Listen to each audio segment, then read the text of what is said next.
Hey guys, tonight we step into a moment so charged with tension you can practically feel it humming in your teeth.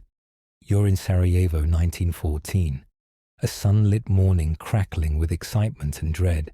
The Austro-Hungarian Archduke Franz Ferdinand is here on an official visit. He probably shouldn't be, but royal egos are a tricky thing. Crowds line the streets, pressed together in a restless mass. Some wave little flags, others clutch hidden weapons. You squeeze between a lamppost and a plump woman muttering in Serbo-Croatian, your breath catching in the warm air that smells like horse sweat, cheap cigars, and fresh bread. And then it happens. A black-clad young man steps forward, pistol trembling. You feel your chest tighten. The shots crack through the morning. Two dull pops that don't sound nearly loud enough to upend the world. But they do. The Archduke slumps in his seat, his collar blooming dark. His wife lets out a strangled cry that will echo in your ears for years to come. You probably won't survive this, but you can't look away. So before you get comfortable, take a moment to like the video and subscribe. But only if you genuinely enjoy what I do here. Where are you watching from tonight? Post your city and your local time. I always love seeing who's tuning in. Now, dim the lights, maybe turn on a fan for that soft background hum, and let's ease into tonight's journey together. Your pulse hammers in time with the chaos. The assassin, Gavrilo Princip, is seized and beaten by furious police. Newspapers will later declare it the single act that cracked the brittle shell of peace across Europe. Historians still argue whether the Archduke's death was inevitable, whether any number of diplomatic gestures could have diffused the tension. But standing here in the heat, with a chorus of panicked voices rising around you, it feels as if the entire continent was holding its breath for this exact spark.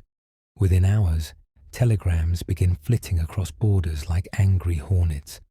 In Vienna, officials clutch their telephones, their expressions caught between horror and a grim sort of relief. Finally, a pretext to discipline Serbia and reassert imperial authority. You drift through ornate government chambers, noting the polished brass fixtures and the oily scent of ink on freshly drafted ultimatums. A clerk with watery eyes taps out a coded message to Berlin. Another shuffles a pile of documents that look suspiciously like war plans. Meanwhile, in Belgrade, Serbian officials scramble to deny responsibility. Their faces are pale under flickering gaslight as they read demands that no sovereign nation could ever accept without surrendering its dignity. It's the diplomatic equivalent of holding a match to a pile of soaked rags. Sure, it might fizzle out, but there's every chance it will erupt. Out on the street, posters appear overnight. Proclamations in heavy Gothic script, promising justice, vengeance, glory. You watch ordinary citizens read them, some with clenched jaws, others with resigned shrugs. A wiry old man in a threadbare coat mutters that Europe has gone mad. You suspect he's right. And here's a curious little fact. In the confusion after the assassination, Princip actually tried to swallow a cyanide pill, but it was so old and weak that he only vomited instead of dying. Hardly the cinematic finale he'd imagined. A macabre little detail, but it's somehow fitting for a moment that feels both tragic and absurd. Over the next few weeks, alliances begin to snap into place like interlocking gears. You can almost hear the mechanical click of treaties activating. Germany pledges support to Austria-Hungary. Blank check diplomacy, historians later call it. As though you could just scribble a promise of war on a scrap of paper and expect everything to stay neat. Russia lines up behind Serbia. France reassures Russia. Britain eyes the whole mess with weary apprehension, as if hoping someone else will blow the whistle before the match touches the fuse. You trail after a group of journalists filing breathless dispatches to Paris and London, describing the Archduke's blood still staining the cobblestones. You crouch by the curb and run your fingers along the pitted limestone, wondering if anyone will ever really understand how one man's bullets could unravel decades of fragile peace. It's a moment thick with foreshadowing, the mournful funeral processions, the saber-rattling speeches, the sense that everyone is trapped in a script they can neither rewrite nor escape. And in some dusty archives, you imagine future historians poring over all this with magnifying glasses, still debating whether this was truly the unavoidable trigger or merely the excuse everyone was waiting for. You stand up slowly, brushing the dust from your coat. The bells of Sarajevo toll above you, sonorous and heavy. The crowds have dispersed, but the echo of that morning lingers in the air like the last note of a funeral hymn. And as you step away from the blood-darkened street, you feel it in your bones. This is only the beginning. You leave Sarajevo behind, but the tremors follow you across Europe. As July bleeds into August, you find yourself stumbling through a continent whipped into a frenzy of mobilization. It's as if every nation has been handed a stopwatch and a revolver, and no one wants to be the last to cock the hammer. In Vienna, elegant cafes that once echoed with gossip and chamber music now bristle with officers studying maps and telegraph boys racing from table to table. You push through the crush of uniforms and the acrid smell of pipe smoke, and you can't help noticing the odd electric excitement on so many faces. War is coming, finally, undeniably, and everyone is pretending they've been ready all along. You step onto a train platform where soldiers in crisp blue coats line up to board. Their mothers dab at their eyes with handkerchiefs. Their fathers clap them on the shoulders, trying to disguise the fear behind forced pride. The train whistles pierce the air, shrill as a scream. You climb aboard and wedge yourself between crates of supplies, barbed wire, ammunition, flour sacks. A teenage conscript sits across from you, staring out the window as the city recedes. His knuckles are white around a folded letter he can't bring himself to read again. Meanwhile, in Berlin, the Kaiser proclaims a state of imminent war. Posters blossom overnight on every wall. Calls to arms in bold Gothic letters, promising swift victory and honor. You slip into the crowds gathering at Unter den Linden, where thousands of cheering Berliners flood the avenues. Someone hands you a paper flag. You tuck it into your coat and wonder how long this fever will last. Historians still argue whether these early demonstrations were spontaneous patriotism or carefully orchestrated theater. And here's your first mainstream fact for tonight. Germany's Schlieffen Plan was designed years before this crisis even began. A lightning attack through Belgium to knock out France before Russia could fully mobilize. Like some overcomplicated board game strategy, it relied on perfect timing, perfect logistics, and perfect luck. Spoiler alert, none of that would happen.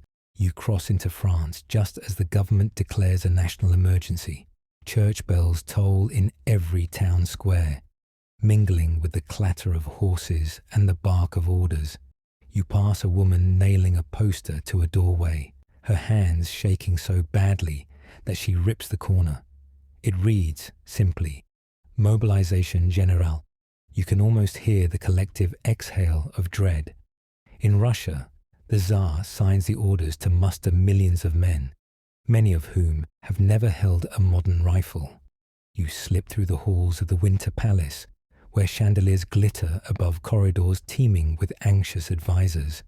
One pale bureaucrat drops a sheaf of papers, manifests listing regiments, horses, endless provisions, and mutters that this will bankrupt them all before the first shot is fired. He's probably right, but no one can stop now. Back in Britain, there's a hesitance that almost feels hopeful. Maybe, you think, the old alliances will fray instead of tighten. Maybe someone will blink. But on August 4th, Germany invades Belgium, and everything unravels.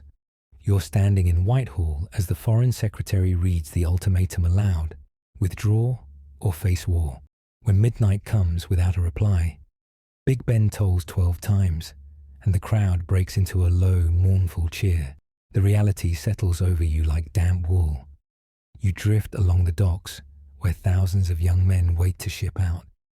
pockets stuffed with letters and mementos. A pair of brothers lean against their kit bags, arguing over whether they'll be home by Christmas. The older one is so certain it's laughable. He keeps insisting the war can't last more than a few months. You'd correct him, but it feels too cruel. Instead, you memorize their faces, knowing you might never see them again. In the panic to prepare, industry shifts overnight. You visit a factory that once made bicycles, now stamping out artillery shells. A woman with soot on her cheek gives you a tired smile as she adjusts the machinery.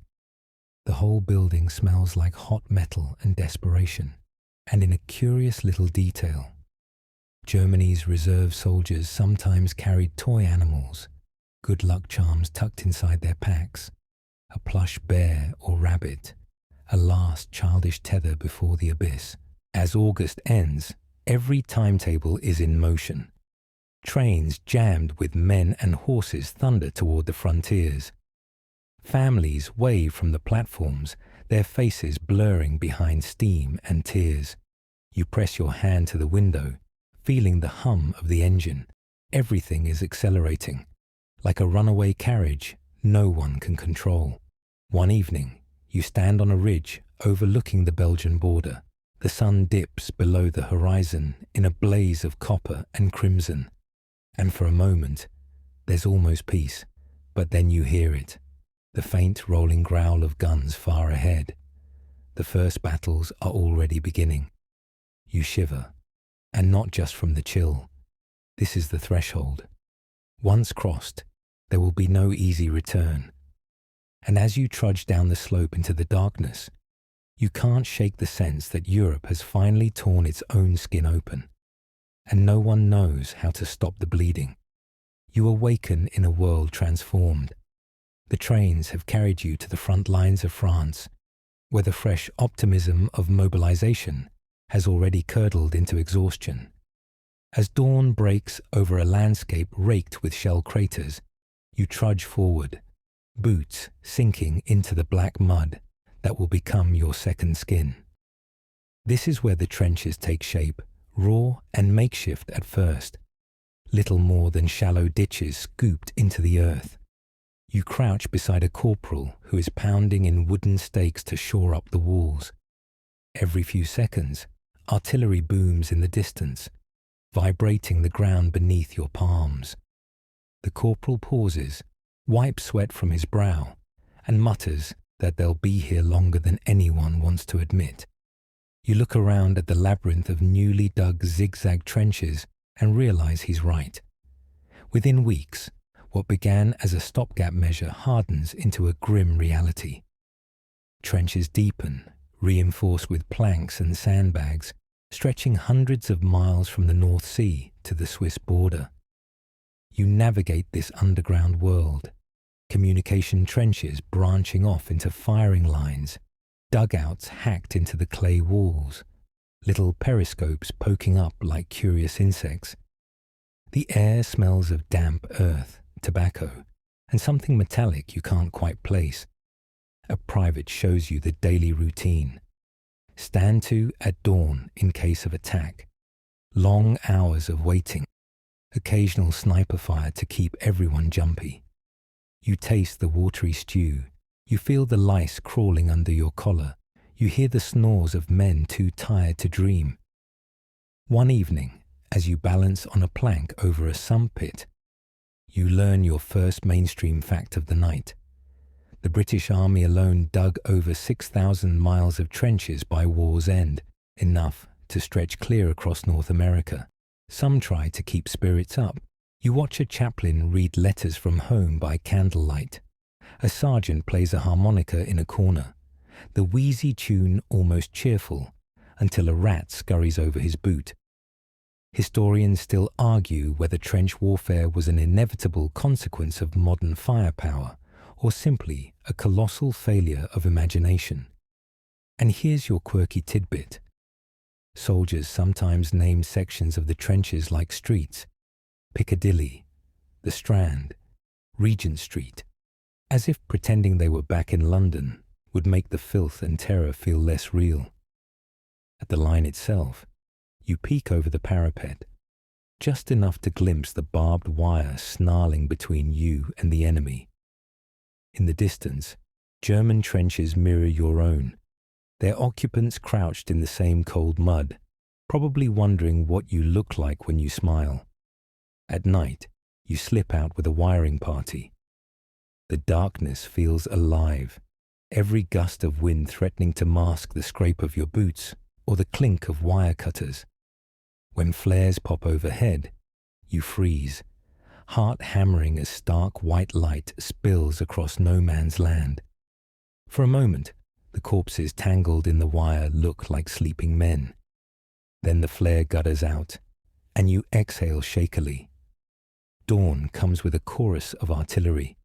You press into the trench wall as shells scream overhead, the concussions shaking mud loose from the ceiling.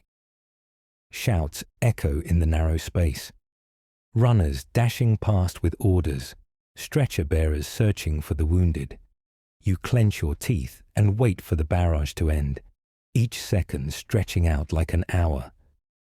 Later, you follow a burial detail laying fallen men in a shallow grave behind the line. A chaplain mumbles a prayer over the bodies. Someone has tucked a tiny glass bottle into one soldier's tunic. A keepsake of home maybe, or a superstition. You wonder who will tell his mother. But there are small mercies. On quieter days, you see men mending their socks, writing letters, or swapping stories about imaginary sweethearts. You find yourself smiling when one lanky private insists he'll open a bakery after the war.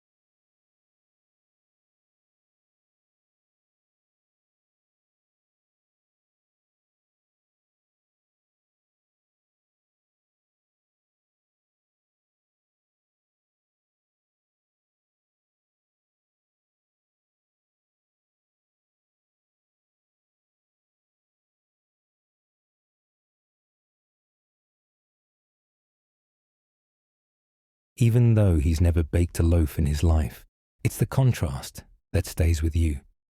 The moments of almost normal life suspended inside this monstrous machinery.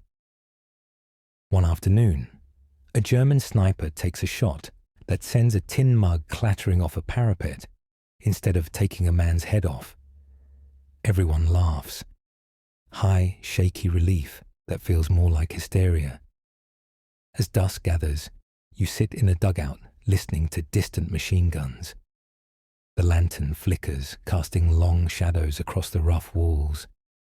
You close your eyes, trying to pretend you're anywhere else. Back in a warm kitchen, perhaps, or under a summer sky. But the stench of damp wool and unwashed bodies snaps you back. You stand, shoulders aching, and climb to the firing step once more. All around you, the trenches stretch on in endless, ragged lines. This is your new reality: mud, fear, monotony, and the faint hope that tomorrow might not be worse than today. You're still in the trenches when autumn creeps across the Western Front, draping the battlefield in a permanent grey drizzle. If you thought the mud was bad before, you were merely naive. Now it seeps into everything: boots, blankets, your very bones. And yet, this is only the beginning of the stalemate. You trudge along a duckboard path slick with muck, past rows of men crouched behind the parapet. Their faces are hollowed out by fatigue, their uniforms stained with weeks of grime. Each day starts the same: a cautious stand-to at dawn, the low murmur of men bracing themselves for another barrage. Overhead, observation balloons bob in the breeze, their crews scanning for troop movements. You tip your head back to watch one drift lazily across the sky, and for a moment it looks almost peaceful. But then the guns open up, crashing thunder rolling from horizon to horizon, and you flatten yourself against the trench wall, breath caught in your throat. This is the Western Front stalemate in all its grim predictability. The war that everyone swore would be over by Christmas has settled into a grinding contest of attrition. Every few weeks, one side hurls itself over the top, and the other answers with machine guns. You peek through a periscope as a wave of khaki-clad infantry advances into no man's land, only to be cut down in minutes. The smoke clears, revealing nothing but churned earth and bodies. And here's your mainstream historical fact. At the Battle of the Somme in 1916, the British suffered almost 60,000 casualties on the first day alone, a figure so colossal that newspapers struggled to print it without sounding like parody. Back in the support trenches, you pass men repairing duckboards, boiling lice out of seams, and muttering that there must be a better way to fight a war. Historians still argue whether the High Command simply lacked imagination or whether the technology had outpaced strategy altogether. Your quirky tidbit for tonight: to boost morale and keep boredom at bay, British troops sometimes held makeshift concerts called trench operas, with comic songs and skits performed under sheets of canvas. You catch one such show: two privates in ragged uniforms improvising a vaudeville routine. Their voices are hoarse, but the laughter they draw is genuine. But humour can't soften everything. You creep along the sap trenches that jut toward enemy lines, narrow cuts in the earth filled with the sharp smell of cordite and fear. A sentry taps your shoulder and points silently. There, a German trench barely 30 yards away. You see a flicker of movement, then nothing. Everyone goes still. When the order comes to attack, it's always the same. A shrill whistle, a heave over the parapet, boots slipping on the slimy ladder. You clamber up into the screaming daylight, stumbling through tangled wire. The ground jumps under your feet as shells burst all around. Men drop on either side of you, their cries thin and ragged. You fix your eyes on a distant patch of earth and keep moving. Afterward, if you're lucky enough to crawl back alive, you sit in the dugout staring at the wall, your ears ringing. A sergeant counts heads with a ledger and a pencil that trembles in his hand. There are always fewer names left to tick off. One evening, you share a ration tin with a young officer whose face is too open, too hopeful for this place. He talks about his fiancée back in Sussex and swears he'll marry her the day he gets leave. You nod and smile, though you both know there might never be a leave. Outside, rain drips into a crater as wide as a church. Sometimes, during the long lulls, you feel the lines softening, not in the fighting, but in spirit. On Christmas Eve, you're there when men on both sides begin singing carols, their voices threading together across no man's land. A German baritone leads with Stille Nacht, and soon English voices answer. You hold your breath, afraid to break the spell. At dawn, cautious figures climb from their trenches, first one or two, then dozens. You watch in awe as they meet between the lines, shaking hands, exchanging cigarettes and tins of bully beef. Someone produces a football, and for an hour or two, the war simply dissolves. Historians still argue whether that truce was a moment of true humanity, or just a lull in an unstoppable slaughter. By nightfall, both sides drift back to their parapets. The guns resume. The spell breaks. But you never forget it, the fragile peace that bloomed amid all the mud and wire. When you finally curl up in your dugout, the ground shivers with distant bombardment. Your eyelids droop, but your mind won't settle. You know tomorrow will be the same. Stand to, watch, wait, perhaps another charge. You drift into uneasy dreams of no man's land. The tattered uniforms, the eerie quiet between barrages, the sense that you are all trapped together in some endless, waking nightmare. You leave the sodden trenches of France behind, just for a while, and find yourself journeying eastward across a continent convulsing in chaos. Here on the Eastern Front, the war feels raw and colossal, sprawling across landscapes so vast they swallow entire armies whole. You stand on a windswept plain in Galicia, where the Russian and Austro-Hungarian forces collide. The sky stretches forever, distant clouds casting shadows over wheat fields trampled to mud. A column of Russian infantry marches past you, their boots caked in clay, faces already hollow from endless retreats and sudden victories that collapse just as quickly. The scale defies belief. This isn't the dense trench network of the West. Here, front lines shift by hundreds of miles. You trudge along with a unit whose supply wagons lag days behind, and whose orders are often obsolete by the time they arrive. A young lieutenant squints at a tattered map and mutters that he isn't sure if the enemy is 5 miles away, or already behind them. Your first mainstream fact of the evening. At the Battle of Tannenberg in 1914, the German Eighth Army under Hindenburg and Ludendorff destroyed the Russian Second Army so thoroughly that over 90,000 prisoners were taken. You picture an ocean of surrendered men, trudging west in a column so long it blurs into the horizon. You move through ruined villages with blackened walls and empty windows. Chickens pick through splinters of broken carts. A grandmother in a headscarf sits silently in a doorway, staring at you as though you're just another ghost passing through.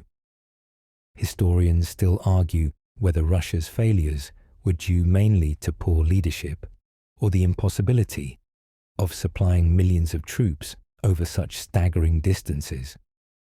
You suspect the truth is somewhere in the middle.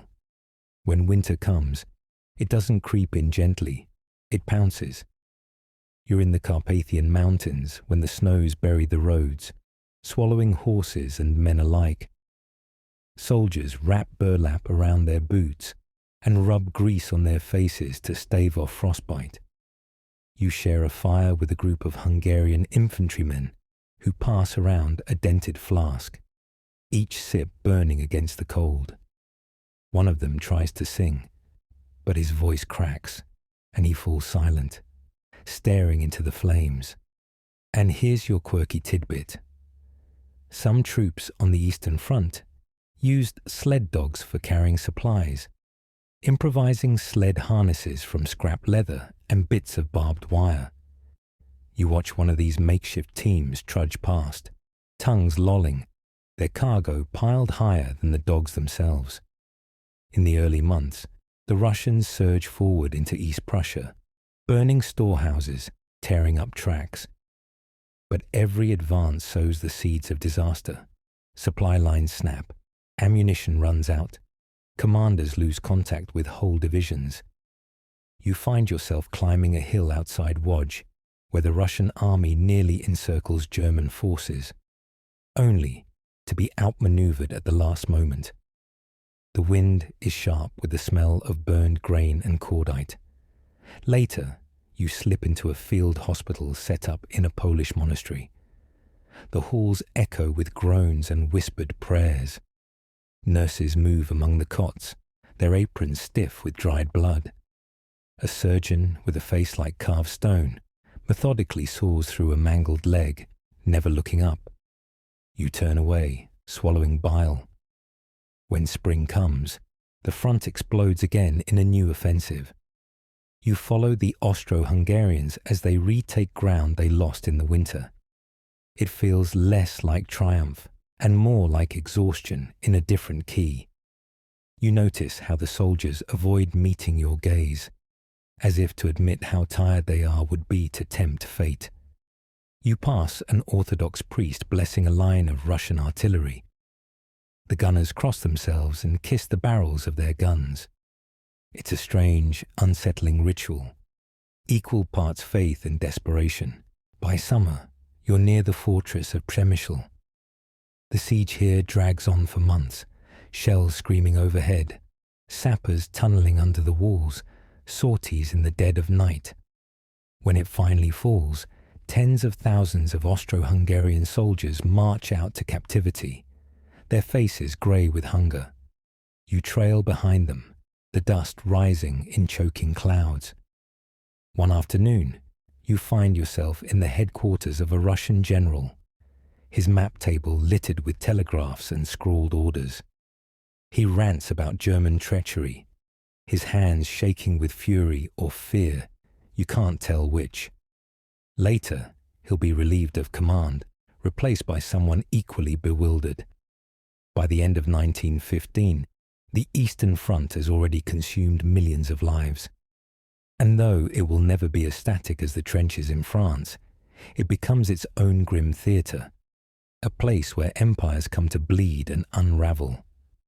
When you finally sit on a low stone wall and look across the plains, you feel the cold seep through your coat. The lines are always moving here, but the outcome feels fixed in a different way.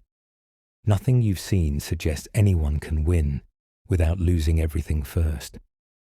As dusk settles over the vast emptiness, you pull your coat tighter and wonder if any of these men will live to see their homes again, or if they'll simply vanish into this sprawling, merciless frontier. You leave the frozen plains behind and find yourself at sea, where the war unfolds in a different kind of darkness.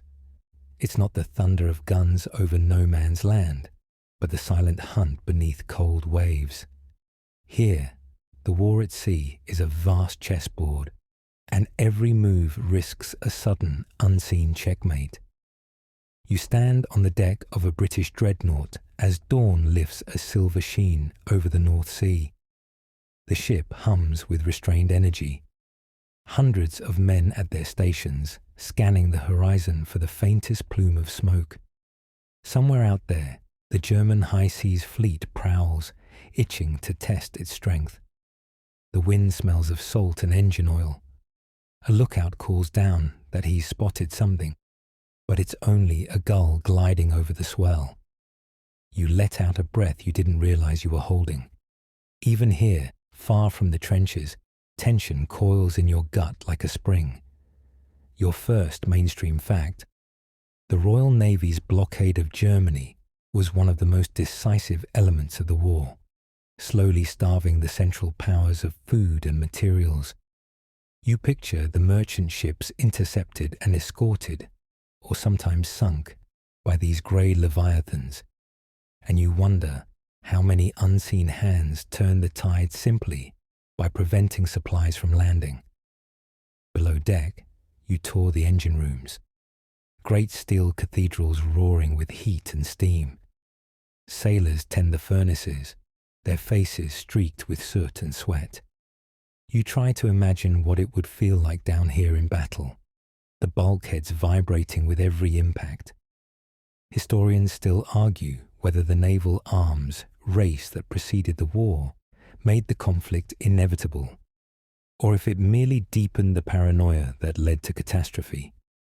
When you see the scale of these warships, guns longer than cottages, shells the size of wine barrels, you suspect it was both. But the true terror of the seas isn't always visible. One morning, you stand on the bridge of a merchant steamer crossing toward Britain, the air sharp with salt spray. All seems calm until a lookout shouts and everyone rushes to the rail. A sleek grey shape slides under the surface, trailing a swirl of bubbles.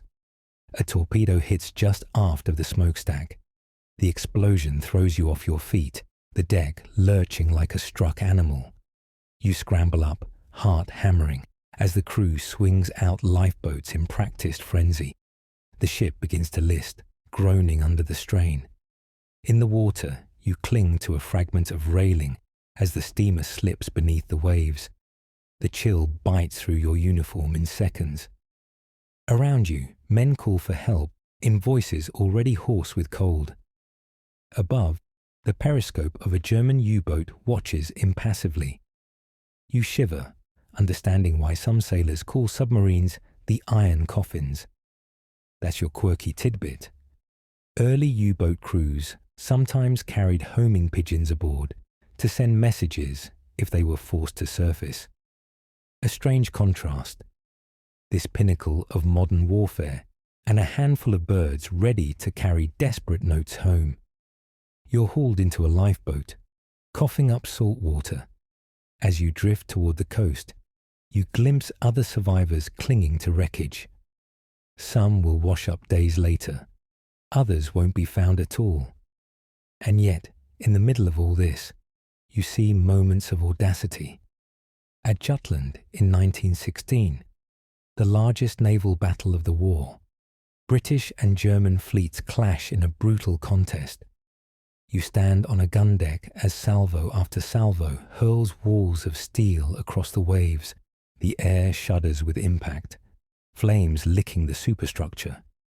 When it's over, the sea is littered with wreckage and oil. Neither side claims a decisive victory, though both will insist they won. Historians still argue whether Jutland changed anything or simply confirmed that no fleet could risk total destruction in a single afternoon. You return to port with a convoy, the docks thick with the smell of coal smoke and fish. A boy in a newsboy cap shouts headlines, "Liner sunk, hundreds lost." You watch the crowd cluster around him, faces pale, and you feel the grim knowledge settling in. The war at sea will not end with one battle, but with 1,000 quiet drownings. Even in the harbours, the danger never lifts. German commerce raiders prowl the Atlantic, their crews striking suddenly before vanishing into empty horizons. One evening, you stand beside a wireless operator straining to catch faint SOS calls crackling over the waves. Sometimes the messages fade before you can record the coordinates. As dusk falls, you board a patrol vessel, assigned to escort merchant ships past the worst U-boat hunting grounds. The deck rolls beneath your boots, and you wonder if you'll spot a periscope before it's too late. The sea seems calm, but you know it's an illusion. Somewhere below, the hunters glide in silence, waiting. When the wind picks up, you pull your coat tight and watch the horizon fade to darkness. Even now, the ocean feels bigger than any battle, older than any empire. The war here is different, a patient, remorseless struggle with no front line to cross, only depths to disappear into. You climb down from the patrol vessel and find yourself under a different sun, far from the icy Atlantic and the rat-maze trenches. Now you stand on the shores of the Dardanelles, where a new gamble is about to unfold. A gamble that will cost thousands of lives and end in bitter disappointment. This is Gallipoli. The air smells of salt and wild thyme as you crouch behind a rocky outcrop, watching the first waves of Allied troops struggle ashore. The beaches look serene from a distance, pale sand sloping up to scrub-covered ridges, but you know better.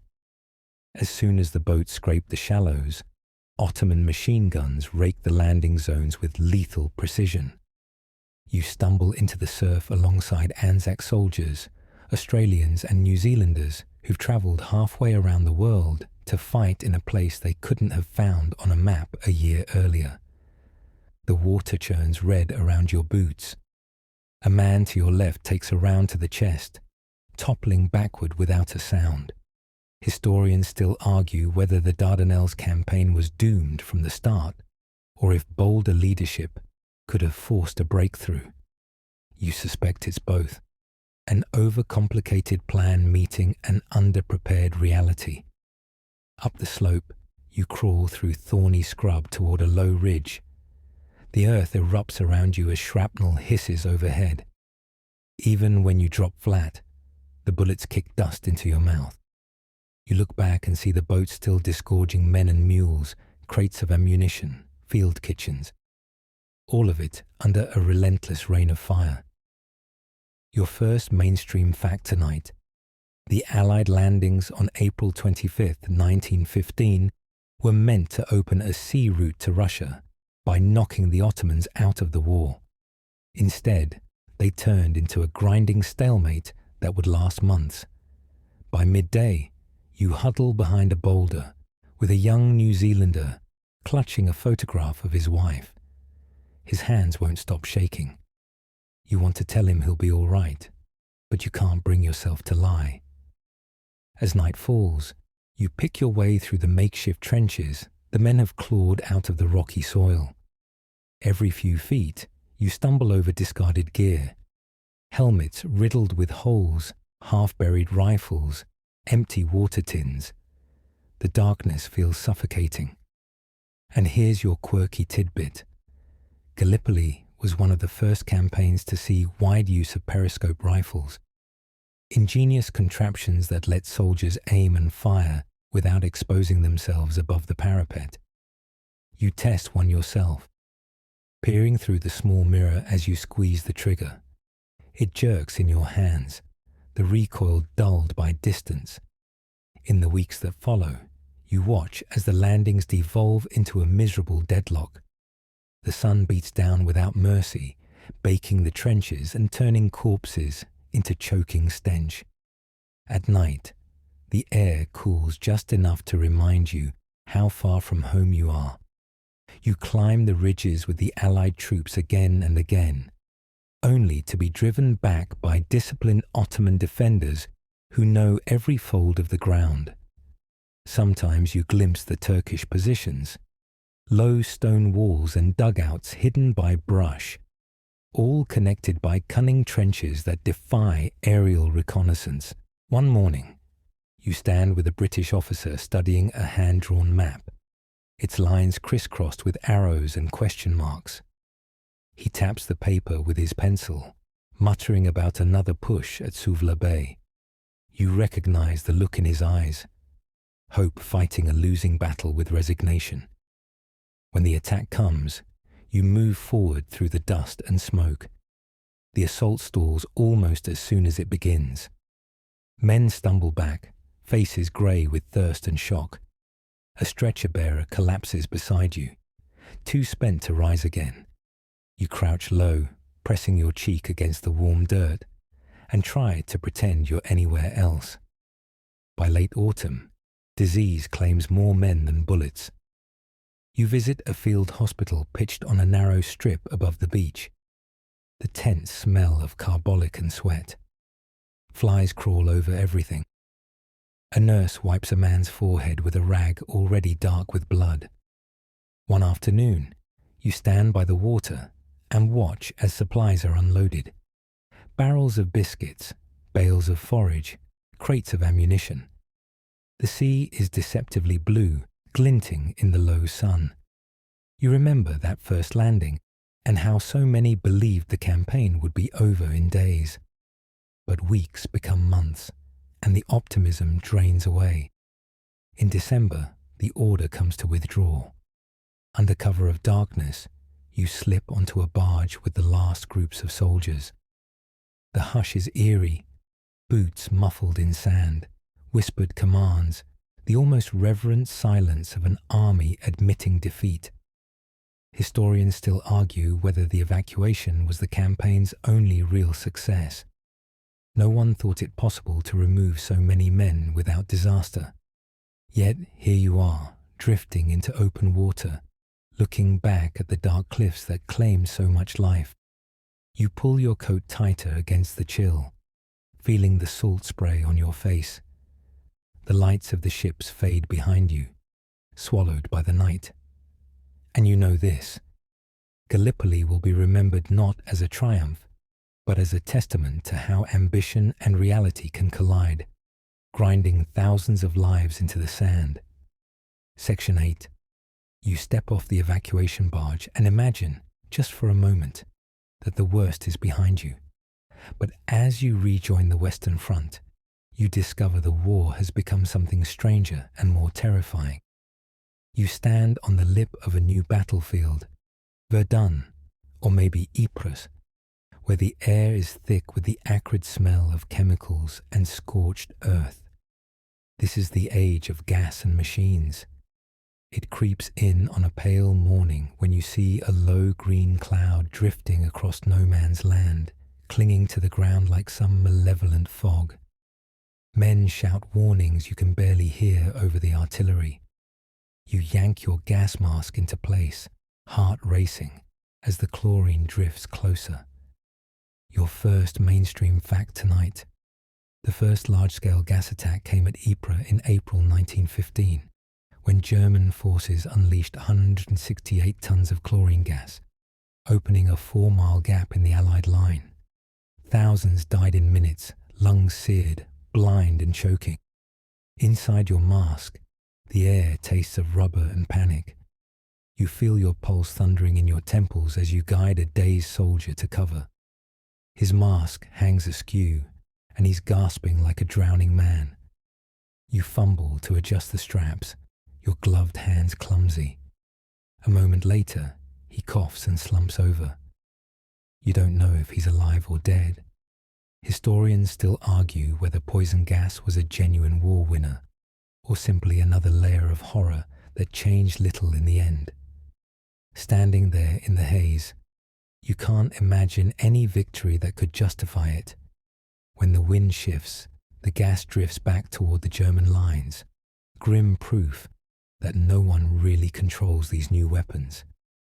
You crawl deeper into the trench and feel a small, irrational gratitude for the cold that helps keep the chlorine low to the ground.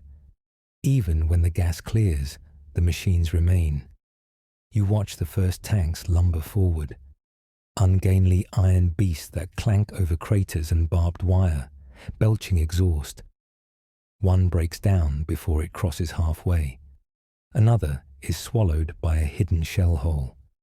But a few grind on, and you can almost sense the shock rippling through the defenders as these metal leviathans approach. That's your quirky tidbit. The earliest tanks were so unreliable that crews often carried wooden wedges to jam under the tracks when they inevitably slipped free. You see a mechanic hop out mid-battle, cursing as he hammers a plank into place, bullets spattering the armor inches from his head. And still, the old weapons persist. One afternoon, you stand behind a battery of French 75mm field guns, their crews working in a grim, precise ballet. The gunners shove shells into the breech, slam it shut, fire, reload over and over.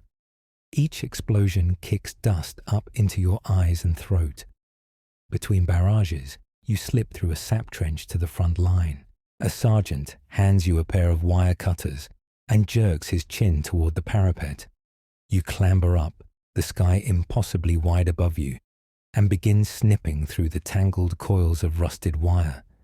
Your hands shake so badly, you almost drop the cutters. At dawn, the whistles blow, and the charge begins. You run with the others into a world of churning mud and smoke. Machine guns chatter from hidden nests, mowing down men in neat, terrible rows. You fall into a shell hole, chest heaving, and wonder if you'll ever see the far side of this field. When you crawl back hours later, your uniform is soaked through, your ears ringing from concussion. In the dugout, a medic bandages your arm in silence. Someone offers you a cigarette, and you take it with numb fingers.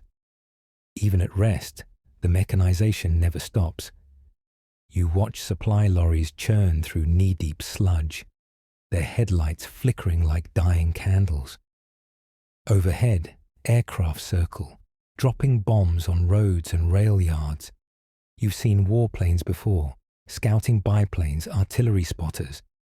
But now they're armed with machine guns, their engines snarling as they strafe the trenches.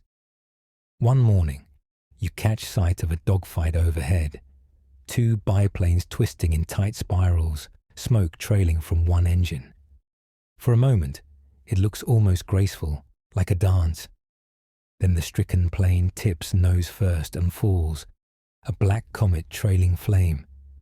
You watch it vanish behind the ridge and feel the ground shudder a second later. A hush falls over the trench. No one speaks.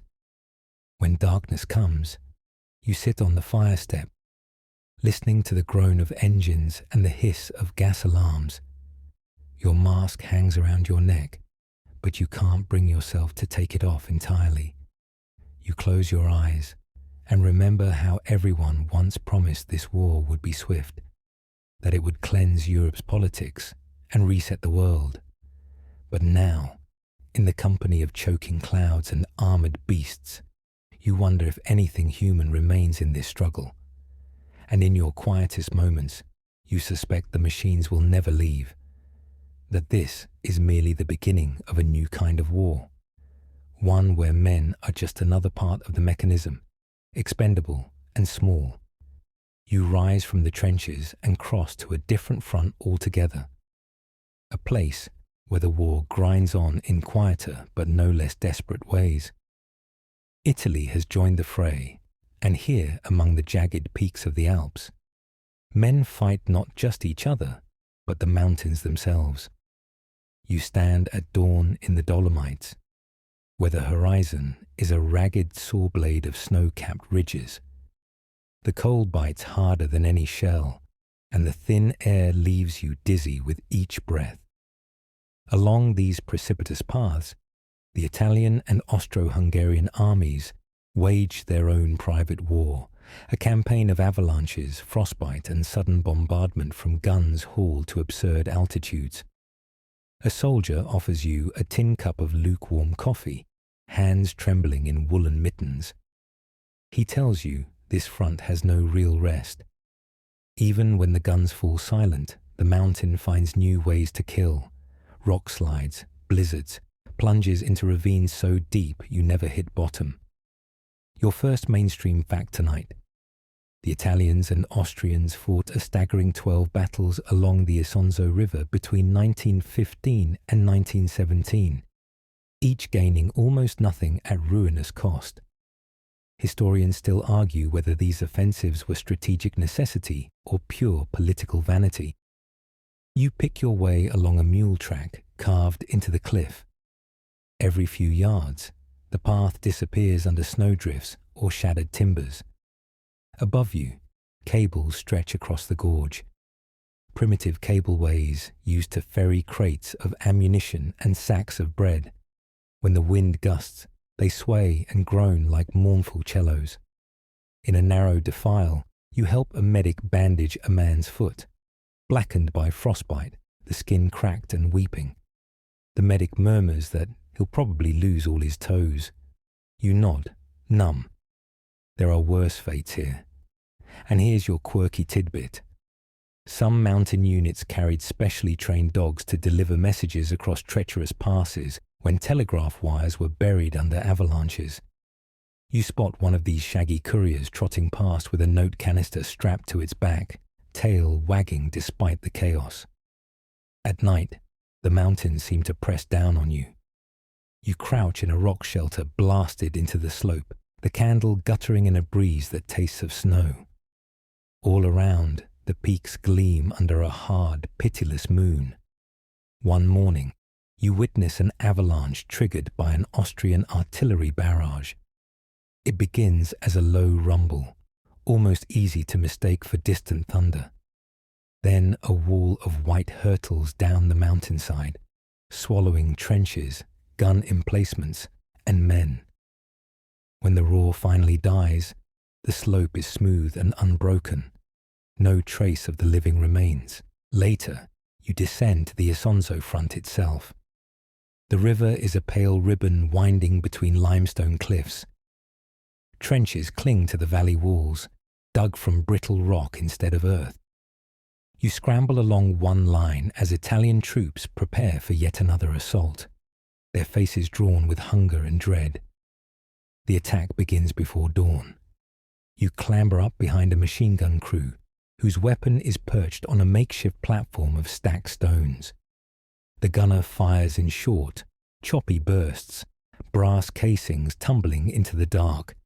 You press your palms to your ears as return fire shatters the parapet inches away. When the sun finally rises, it reveals the same story you've seen everywhere. Mangled bodies draped over wire, the wounded groaning for help, the survivors clinging to whatever scrap of cover they can find. By midday, the attack falters. You pick your way back through the trenches, past men too shell-shocked to speak. One holds a rosary in cracked fingers, murmuring the same prayer again and again. Back on the slopes, you watch stretcher teams hauling casualties down perilous trails, slipping on ice slick as glass. No one curses the mountains out loud anymore. It feels sacrilegious, as if the peaks themselves might punish such hubris. That evening, you sit with a young officer whose greatcoat is far too thin. He shows you a photograph of his village near Turin, the vineyard rows gleaming under a kinder sun. He says he dreams of walking there again, but his voice breaks before he can finish. You reach for his shoulder, and he leans against you, too tired to pretend he's unafraid. Historians still argue whether Italy's entry into the war accomplished anything, except adding another layer of tragedy to an already senseless conflict. Watching these men freeze and bleed for ridgelines no one can name, you suspect the answer is painfully clear. As night falls, you stand alone on a promontory, overlooking the valley. The cold is so deep it feels alive, a presence wrapping around your chest.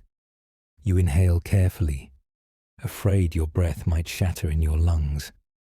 Somewhere in the darkness, artillery flashes bloom like evil stars. You close your eyes, feeling the ground tremble under your boots, and you understand this. No front is easy, no victory clean, no sacrifice simple. In the Great War, every landscape becomes a graveyard in the end. You come down from the Alpine crucible and find yourself among the cities and factories that feed the war's endless hunger.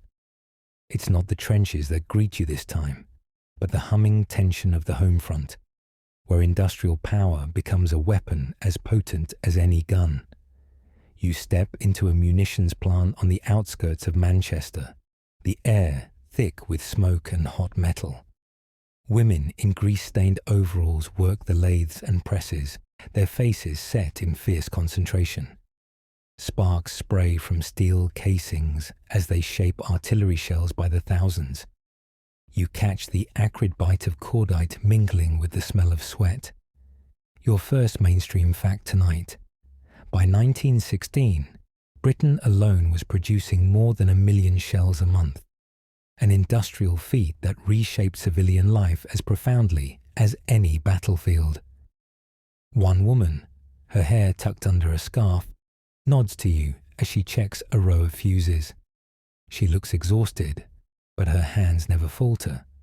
They call her a munitionette, though she jokes she's just another cog in the great grinding machine. Historians still argue whether the home fronts were truly united in purpose or simply coerced into compliance by propaganda and fear. Watching the posters plastered on every wall, "Women of Britain say go," you sense a little of both. Outside the factory, queues wind around block after block. People wait for bread, sugar, coal, rationing imposed so the armies never want for supplies. You join a line beside a boy no older than 12, clutching a ration book to his chest. He tells you he hasn't seen his father in over a year. You nod, feeling a tightness in your throat you can't quite swallow. At a recruiting station near the docks, fresh volunteers line up under a flapping Union Jack. Some are barely old enough to shave. A sergeant with a clipboard barks questions about age and health, but his eyes are tired, as if he already knows how many of these boys won't come back. And here's your quirky tidbit. In Britain, women making munitions sometimes developed a condition called canary skin. their hands and faces stained yellow by chemicals in the explosives. You spot one worker stepping out into the grey daylight, her palms a bright, unnatural saffron. She glances at you, then pulls her gloves back on without a word. You board a train bound for Paris and watch the countryside blur past. Fields sown not with wheat, but with training camps, supply depots and hospitals. At every station, Red Cross nurses shepherd wounded men onto waiting stretchers, the bandages stark white against their tattered uniforms. In the French capital, you slip into a cavernous hall where refugees from the occupied zones huddle under blankets. Their eyes track every uniform that passes, as though searching for news of vanished husbands and sons. A little girl clutches a ragged doll, her hair matted with dust. One afternoon, you climb a narrow stair to a makeshift dormitory where Belgian refugees sleep shoulder to shoulder. The air is thick with the smell of boiled cabbage and unwashed clothes. A woman beckons you to a window. She points out across the rooftops, murmuring that her farm is somewhere beyond the horizon, occupied, perhaps destroyed. She doesn't know. When you descend, you pass a cafe where soldiers on leave drain cheap wine and laugh too loudly. You sit at an empty table and listen to their boasts about how the next offensive will end it all, how the enemy is surely breaking.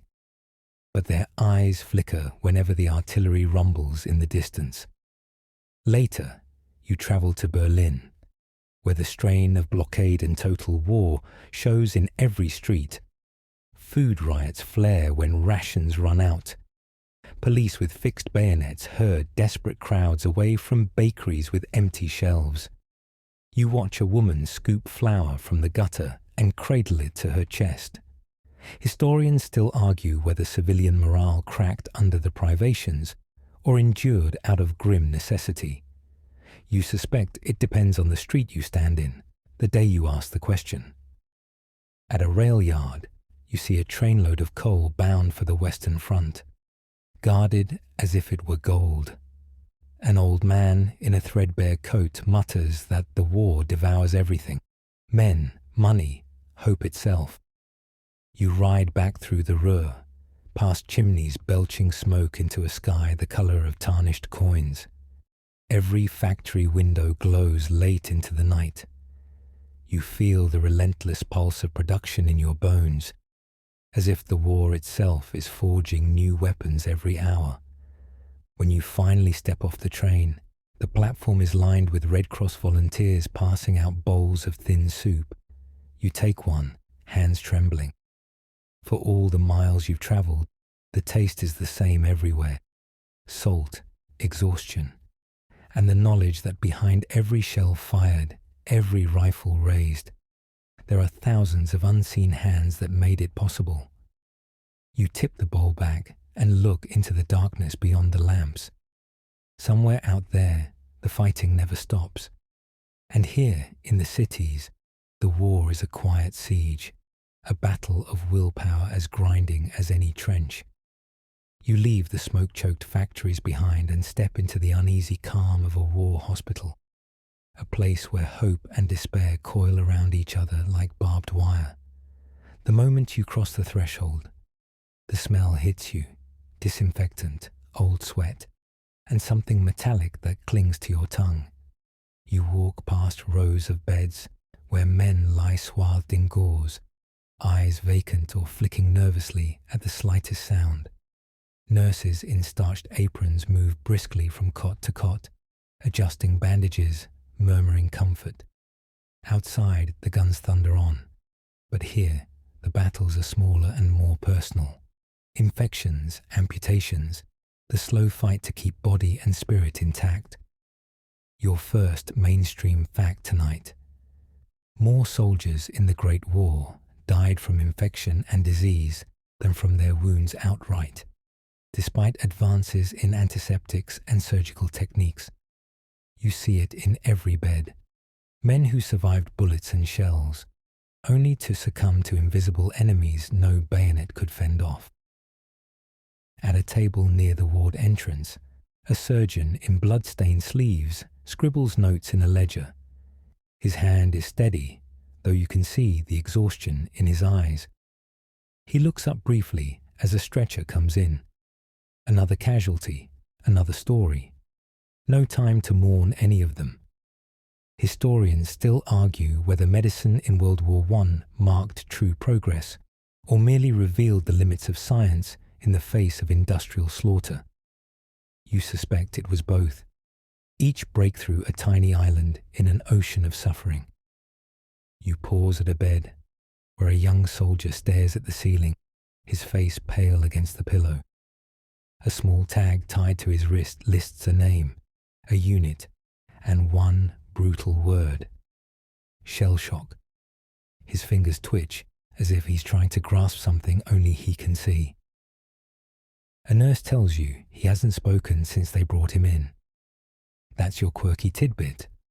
The term shell shock was first used in 1915, but no one could quite agree what it meant. Some thought it was a physical injury to the brain, others a failure of nerve. Either way, tens of thousands carried it home, invisible scars that never healed. You move through the surgery ward, where a team works by lamplight, over a man with half his thigh torn away. The doctor barks for more gauze, then calmly lifts a length of mangled bone free. You force yourself not to look away. In the convalescent wing, men sit propped up in wooden chairs, reading dog-eared newspapers. One shows you a letter from home, the edges worn soft from repeated handling. His lips curve in a smile that doesn't reach his eyes. You think about how many more months he'll spend here, learning to walk again on a wooden leg. One morning, you help carry trays from the kitchen, thin porridge, tea, hard biscuits. Even in this place, routine is the only thing that keeps despair at bay. A nurse with deep lines at the corners of her eyes thanks you, her voice steady. Later, you'll hear her crying behind a linen screen. Outside, ambulances unload more casualties under the Red Cross flag. The drivers climb down stiffly, uniforms crusted with mud. You recognize the 1,000-yard stare on their faces. No battlefield heroics, just grim endurance. Historians still argue whether public awareness of these hospitals changed how people understood the war, or simply made them more numb to its costs. You watch a woman with a Red Cross armband pin a notice to a board. We need more volunteers. No one rushes forward. At dusk, you slip into a chapel converted into an overflow ward. The pews are gone, replaced by folding cots and small wooden lockers. A chaplain kneels by a bed, reading in a low voice while the patient lies motionless. Candles flicker in the draught from the broken stained glass. You sit near the doorway, hands folded in your lap, and listen to the hush between each ragged breath. The stillness feels heavier than any bombardment. When you stand to leave, the chaplain looks up and nods, as if to say, "Yes, this is what it's really like." You step into the cold night air, your lungs filling with the sharp scent of rain. Beyond the hospital gates, the war grinds on, machines roaring, shells falling, empires clawing at each other's throats. But here, in this place of white sheets and whispered prayers, you see the truest measure of it. Not in the lines on a map, but in the quiet, stubborn struggle to save a single life. And for a moment, you feel something like reverence for these doctors and nurses who walk daily through a valley of shadows, never knowing if they'll bring their patients back into the light. You step away from the hospital's quiet desperation and find yourself on the threshold of another battleground, one fought with words, symbols, and flickering illusions. This is the war of propaganda, where governments wage campaigns to shape hearts and minds as surely as armies contest trenches. You begin in a London print shop, where the presses thump and rattle like artillery in miniature. Workers in ink-smeared aprons feed endless reams of paper through rollers that spit out posters. Your country needs you. Enlist today. Remember Belgium. Each sheet a summons, an accusation, a promise. A young clerk shows you stacks of leaflets destined for factories and town halls. Some warn of spies lurking in every corner. Others glorify distant battlefields, where victory, always just around the corner, waits for more recruits. Your first mainstream fact tonight: all the major powers created vast propaganda machines to sustain morale, encourage enlistment, and demonize the enemy. In Britain, the War Propaganda Bureau churned out posters, pamphlets, films, and articles designed to shape public perception. Outside, you cross the street to a small cinema packed with soldiers on leave. The projector flickers to life, illuminating a screen with newsreels of triumphant advances, never the retreats. You hear a cheer go up when the film shows German prisoners trudging behind Allied lines. A man near you mutters, "That's how we'll end this." You're not sure he believes it. Historians still argue whether propaganda truly inspired courage or merely made skepticism dangerous. You feel the pressure in every image, the relentless insistence that sacrifice is noble, that doubt is betrayal. In Paris, you visit a shop window displaying postcards of ruined cathedrals and charred villages, each labelled with captions like German atrocities in France. Passers-by stop to stare, their faces hardening. A girl, no older than 12, presses a hand to the glass as if to touch the burned stones. You travel east to Berlin, where posters call Britain a criminal empire bent on starving children. One enormous placard shows a gaunt German mother cradling her baby beneath the slogan, "Hunger blockade." A policeman eyes you suspiciously until you move on. That's your quirky tidbit. In Austria-Hungary, authorities printed children's board games about hunting Allied spies, complete with little cardboard cutouts to arrest or shoot. You picture a boy rolling dice across a kitchen table, while outside, real battles rage unseen. On a crowded tram, you hear a woman recite a list of shortages: bread, milk, coal, and then add, almost reflexively, "But it's worth it to defeat them." No one contradicts her. You realize how deep the messaging runs, how it seeps into ordinary conversation until it feels like common sense. You slip into a cafe where French soldiers read pamphlets promising Germany is on the verge of collapse. A corporal folds his copy carefully and says, "They've been on the verge for 2 years. He glances around before adding, "If they don't break soon, I will." His voice is too soft for anyone else to hear. One afternoon, you climb the steps of a public hall in Manchester, where a war bonds rally fills every seat. A silver-haired banker strides onto the stage, waving charts and photographs. His voice booms. Every pound you invest is another blow against the Kaiser. The crowd erupts in applause. You stand in the aisle, feeling the heat of so many bodies bound together by fear and hope. In the corridors behind the stage, a woman leans over a table heaped with subscription forms. She looks up and sighs. "Some days," she whispers, "I don't know if we're fighting the enemy or ourselves." Later, you leaf through a pile of pamphlets urging women to write letters to their men at the front, cheerful notes that never mention hardship or doubt. You wonder how many soldiers clung to those hopeful words while shells fell around them. Historians still argue whether the propaganda prolonged the war by smothering public outrage. But as you watch a crowd gather around a poster promising victory before Christmas, you see how desperately everyone wants to believe. That night, You walk past a recruiting office where a small brass band plays in the drizzle. The music is thin and forlorn. A sergeant shouts, "Sign up today," to a handful of boys lingering in the shadows. You see their eyes flick to the posters, bright colors, bold words, and then back to the darkness beyond the street lamps. You stand there a long time, listening to the rain tap against the posters. Each drop blurs the ink, softening the certainties into something more honest. The knowledge that no slogan, however clever, can make this war less real. As you turn away, you feel a pang of admiration for the artists and writers who built this elaborate edifice of faith. And you wonder, not for the first time, how many of them knew it was all a fragile illusion, and how many believed it themselves. You step away from the bright posters and hushed cinemas and find yourself walking among the ranks of soldiers who carried the war to every corner of the world.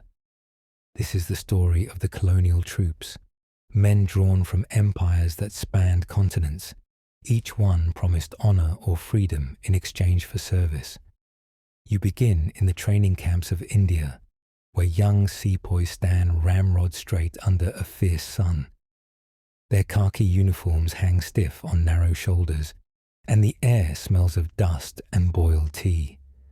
A British officer barks orders in clipped English, which an interpreter shouts back in Punjabi. You watch the men adjust their turbans, eyes forward, expressions carefully blank.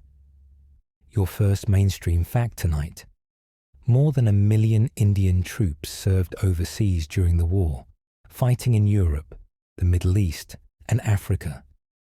You try to picture the shock of those first cold nights in the trenches of France after a lifetime of monsoon heat.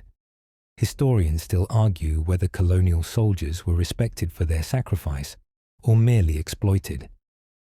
Listening to the recruits shuffle forward for rations of lentils and flatbread, you suspect the answer depends on who's telling the story. You board a troop ship bound for Marseille, its decks crowded with men from Egypt, Senegal, and the Caribbean. Some lean over the rail, retching into the channel. Others huddle together in the cold, trading rumors about what waits across the sea. On the docks of France, the reception is wary at best. French porters unload crates of boots and rifles, while townspeople gawk at the columns of men in turbans and fezzes. You hear a woman whisper that she's never seen a soldier so dark-skinned. You'd like to think her voice holds wonder, but it sounds more like fear. In the trenches, you crouch beside a Senegalese tirailleur who shows you a letter from home, the envelope smudged and resealed 6 times. He can't read it himself, but he touches the worn paper as if it were a charm against the cold. That's your quirky tidbit. Colonial soldiers were sometimes issued improvised winter gear, socks cut from old blankets, mittens sewn from sandbags, because supply officers hadn't planned for them to serve in a European winter. You look down at your own gloves and feel the absurdity settle in your stomach. When artillery begins to fall, you press your face into the frozen mud beside soldiers from so many places: India, Morocco, Algeria, Madagascar. The barrage doesn't distinguish among them. One afternoon, you accompany a mule train through the narrow trenches. The animals stumble and bray, their packs slung with tinned bully beef and rum. A Gurkha corporal waves you to one side, grinning as he lights a cigarette. He tells you he prefers a kukri to a bayonet, and you believe him. In the evenings, the men gather around small cook fires, trading scraps of news in 12 languages. You watch them pass tin mugs and share bread, the camaraderie as genuine as the hardship. But you also see how prejudice lingers in every ration list, every inspection. European officers talk about native troops in the same tone they use for horses or artillery pieces: useful, expendable, somehow less than the rest. Historians still argue whether the war planted seeds of independence movements by proving colonial peoples could fight and die as equals. You suspect that in these trenches, many men started asking why they should return to lives of subjugation after standing shoulder to shoulder in France. When the fighting shifts to the Middle East, you travel with Indian cavalry across Mesopotamia's flat, sun-baked plains. The air smells of hot sand and sweat. You pass the ruins of ancient cities, their broken walls older than any empire now sending telegrams from London or Berlin. One evening, a British officer points at a hill crowned with date palms and says, "That's where Alexander marched." You can't help thinking Alexander's men probably asked the same questions as these soldiers. Why here? Why us? In the heat of the day, flies swarm over everything. You watch a man brush them from his face, only to have them settle again as soon as he lowers his hand. Later, you pass a field cemetery where small wooden crosses bear names from every corner of the empire. The inscriptions are simple: a regiment, a number, a date. No hint of why each man left home or what he believed he was fighting for. At dusk, you sit with a sepoy who sings a folk song in a voice so low you almost can't hear it. When he finishes, he falls silent, staring into the darkening sky. You stand slowly, brushing dust from your coat. For all the propaganda posters and stirring speeches, this is what the war really looks like. Young men far from home, carrying burdens they never chose, and waiting for a dawn that might not come. You step away from the desert winds and return to Europe just in time to see the old order teetering on the brink. It's late 1917, and the war has become a storm no empire can fully contain. You arrive in Russia as the revolution ignites, a wildfire spreading through cities already hollowed out by hunger and grief. In Petrograd, you walk among crowds that spill into every square and boulevard. Red flags snap in the icy wind, and every wall is plastered with leaflets demanding peace, bread, and freedom. Soldiers in ragged greatcoats stand shoulder to shoulder with workers and students. The tension crackles in the air, bright and dangerous. Your first mainstream fact tonight. By March 1917, Tsar Nicholas II had abdicated, ending more than 3 centuries of Romanov rule. Historians still argue whether it was inevitable collapse or a preventable tragedy. You look into the faces around you and wonder if any system could have survived such endless sacrifice. You slip into the Tauride palace, now commandeered by the provisional government. Ministers huddle over maps and dispatches while outside a new power rises, the Petrograd Soviet, promising a different kind of revolution. You stand at the back of a smoky chamber as delegates argue over whether to keep fighting the Germans or sue for peace. The shouting never stops. At a tram stop, an old woman sells hot tea in chipped mugs. She tells you her sons went to the front in 1914. She hasn't heard from them in a year. She says this so simply, you almost miss the way her voice breaks. That's your quirky tidbit. When the Tsar fell, many Russian soldiers simply turned around and walked home, sometimes hundreds of miles on foot, carrying their rifles and a single change of clothes. You picture the lonely columns threading across the snow, each man deciding the war was over whether the generals agreed or not. You ride a packed train south to Ukraine, the carriage lit by a single swaying lantern.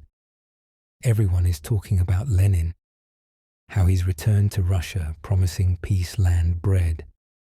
Some say he's a German agent, others that he's a prophet. You watch the arguments flare, then sputter into sullen silence. By autumn, you're in Petrograd again as the Bolsheviks make their move. Red Guards pour into the streets, taking over telegraph stations, barracks, government buildings. You stand behind a barricade of paving stones as a young revolutionary waves a revolver and yells, "The old world is finished." Historians still argue whether the October Revolution was a popular uprising or a well-timed coup. From where you stand, it feels like both. While Russia breaks apart, the Western Front lurches into its own catastrophe. You travel back to France just in time for the Nivelle offensive, a final desperate bid to smash the German lines. You crouch in a trench near the Chemin des Dames as French guns open fire, the bombardment so intense it feels like the earth itself is cracking. When the infantry climbs the parapet, you follow them into a hell of machine guns and wire. Men fall in waves, and the survivors claw forward through knee-deep mud. The assault stalls before midday, leaving tens of thousands dead or wounded. Afterward, you return to the rear with a regiment so broken, they refuse to return to the line. Their eyes are flat with something worse than fear, the conviction that nothing matters anymore. Your second mainstream fact tonight: the French army mutinies of 1917 involved almost half the divisions on the Western Front. General Pétain restored order with a mix of concessions and executions. Around 50 men shot as examples. You pass a field where mutineers are held behind barbed wire, their rifles stacked out of reach. A sergeant reads names from a list in a voice as brittle as frost. One condemned man lights a cigarette with hands that don't tremble. In Britain, you hear rumors that the French are finished, that the Germans will sweep west before America can arrive in force. Everywhere you go, morale has curdled into something sour and brittle. At a field post office, soldiers queue for letters they already expect will bring bad news. One man reads a telegram, folds it carefully, and walks away without a word. You never learn what it said. In the evenings, you sit by a stove with men who drink cheap brandy and argue about whether anyone will live to see peace. One private stares into the flames and mutters, "When it ends, there won't be anything left." You close your eyes and listen to the crackle of the fire. For all the slogans and speeches, this is what the war has become: an unending cycle of sacrifice that devours everything in its path. And in Russia, a new regime promises to end it all. But you sense the future waiting. There is no gentler than the past. You stand in the last year of the war, a time when the world finally begins to split open under the strain. It is 1918, and everything that seemed unbreakable, empires, armies, faith itself, is cracking apart. You feel it in the mud under your boots and in the hush that falls over every campfire when someone dares to wonder how much longer this can last. You begin on the German side of the Western Front, where soldiers talk in low voices about the spring offensive. You slip into a dugout lit by a single candle, the air close and sour. A sergeant unfolds a map that shows the way west, to Paris, to victory, to an end everyone senses is slipping out of reach. Your first mainstream fact tonight: in March 1918, the Germans launched Operation Michael, their last and largest gamble to break the Allies before American troops could arrive in overwhelming numbers. For weeks, it looked as if the gamble might succeed. You climb a fire step as dawn breaks over the Somme. The bombardment begins, thousands of guns roaring at once. The air shivers around you. When the barrage lifts, stormtroopers in coal scuttle helmets surge forward through the wreckage. You follow, heart thudding, as they leap trenches and scatter defenders. By nightfall, the advance has covered miles. You find yourself in a village so recently abandoned that the cooking fires still smoulder. A German corporal roots through a cupboard for tins of jam. He grins when he finds one, then coughs hard into his sleeve. You notice how thin he looks, and you remember the blockade that has gnawed at the German home front for years. Historians still argue whether the German offensives failed because of exhausted logistics or the stubborn defense of the Allies. Watching men trade rations for cigarettes in ruined farmhouses, you suspect both were true. Weeks later, you stand near Amiens as the tide turns again. Australian and Canadian troops lead the counterattack, supported by hundreds of tanks that grind forward in black columns. The German lines buckle under this iron tide. You hear men cry out, some in rage, some in relief, some because they no longer know what else to feel. In the chaos, you see a signaller winding up a field telephone, hands slick with sweat. He shouts that the Americans are pouring in now, fresh divisions, fresh guns, fresh certainty, that this time the end really is near. That's your quirky tidbit. The Germans called the day of the Amiens offensive the Black Day of the German army, because entire units surrendered rather than fight on. You cross to a field hospital behind the British lines, where wounded men fill every cot and stretcher. A nurse with dark circles under her eyes tells you that the tide has finally turned for good. She says it like a prayer she's repeated so often she no longer believes it. You step outside into the late summer dusk. The harvest stands uncut in the fields, stalks rippling in the breeze, like a reminder of how long this war has stolen everything ordinary. By autumn, the German front is collapsing. You board a lorry with British troops who grin like men who can finally taste home. One leans back and says, "Maybe this Christmas." No one corrects him. You travel east to see the last days of the Ottoman Empire. In Damascus, British and Arab forces march past battered minarets while crowds cheer. In Vienna, you watch crowds hungry and dazed, wondering if the empire will survive the winter. In Berlin, you stand outside a palace where the Kaiser's portrait still hangs, the glass cracked by a thrown stone. Historians still argue whether the Central Powers ever truly believed they could win after 1918 began. You look at the hollow faces of soldiers walking home and know that belief is the first thing any war devours.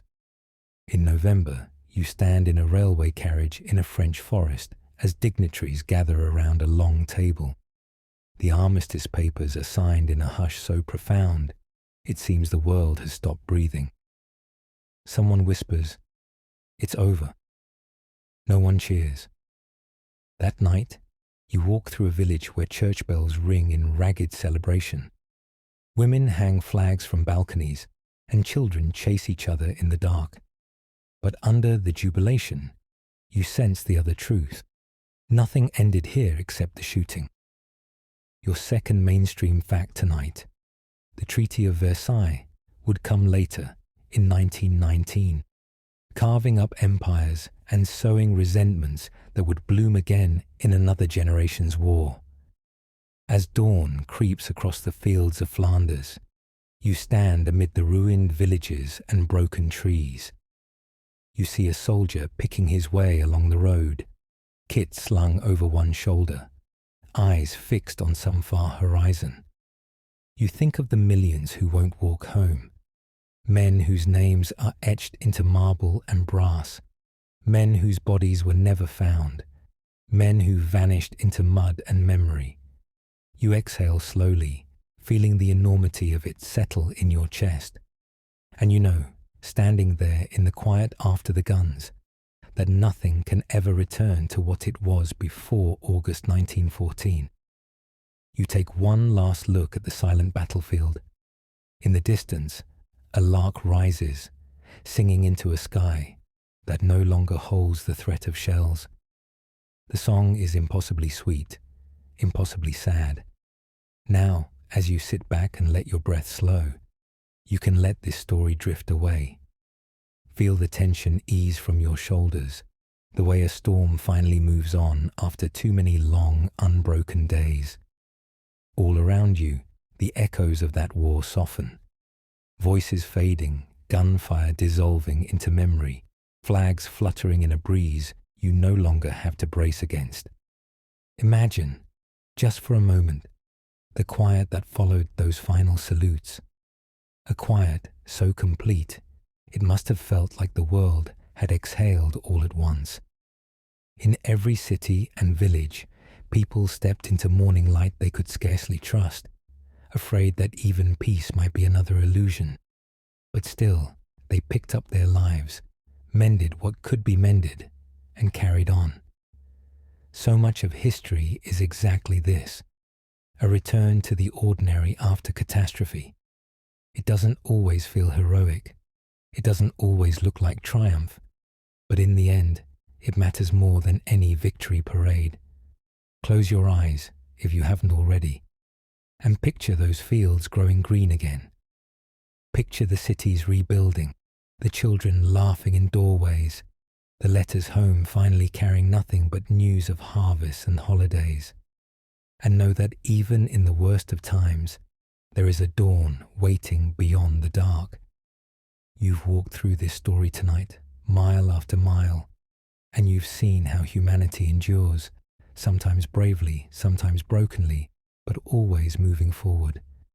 Now let that thought settle over you like a warm blanket. You're safe. The guns are silent, and all that's left is rest.